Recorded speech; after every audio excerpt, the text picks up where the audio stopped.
Nous allons proposer des recommandations et donc donner des idées pour des interventions partielles qui visent à améliorer la sécurité et le bien-être des migrants dans le contexte de la crise. La crise sécuritaire régionale qui secoue le Niger a engendré plusieurs répercussions majeures sur les activités économiques entre le Niger et le Bénin. Une situation qui a inspiré la plateforme multi-acteurs de la migration au Bénin avec le soutien de la Fondation Friedrich Ebert à initier un projet de groupe de parole afin d'appréhender au mieux les enjeux et perspectives de cette crise sécuritaire régionale pour les migrants vivant au Bénin. Cette initiative vise à aborder la situation sécuritaire actuelle, à permettre aux participants de partager leur expérience, à explorer les défis spécifiques aux transporteurs, à envisager les solutions à court, moyen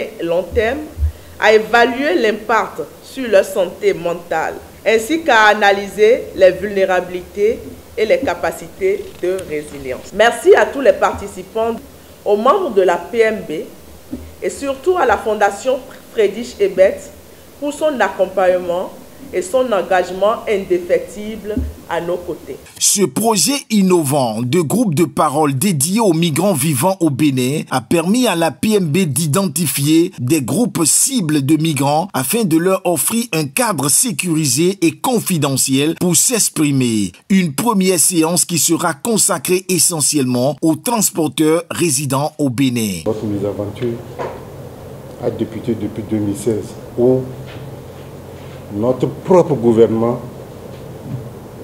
a dit désormais les associations de transporteurs que nous sommes, nous n'avons plus droit de nous organiser pour défendre notre corporation. Et cette fermeture des frontières, ce n'est que la partie visible de l'iceberg, comme on le dit. C'est la partie visible de l'iceberg. C'est le déclic pour que vous sachiez ce que nous endurons au niveau du transport routier de marchandises. Les participants, quant à eux, n'ont pas manqué d'exprimer leur désarroi face à la situation. On a écouté les transporteurs. En les écoutant, nous avons été surpris de comprendre qu'ils sont empêchés, ici au Bénin, de s'organiser en syndicat. Donc, ils ont des droits qui ont été bafoués en tant que transporteurs. Et ensuite, nous avons compris qu'ils ont eu des pertes énormes suite à la sanction, à la fermeture des frontières. Des milliers de cars sont bloqués sur la route au niveau des frontières. Et il y a des produits périssables qui sont en train de pourrir.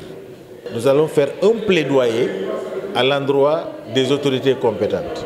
Vivement que les objectifs de ce groupe de parole puissent servir de socle pour une meilleure compréhension des défis auxquels sont confrontés les migrants dans le contexte de la crise sanitaire actuelle.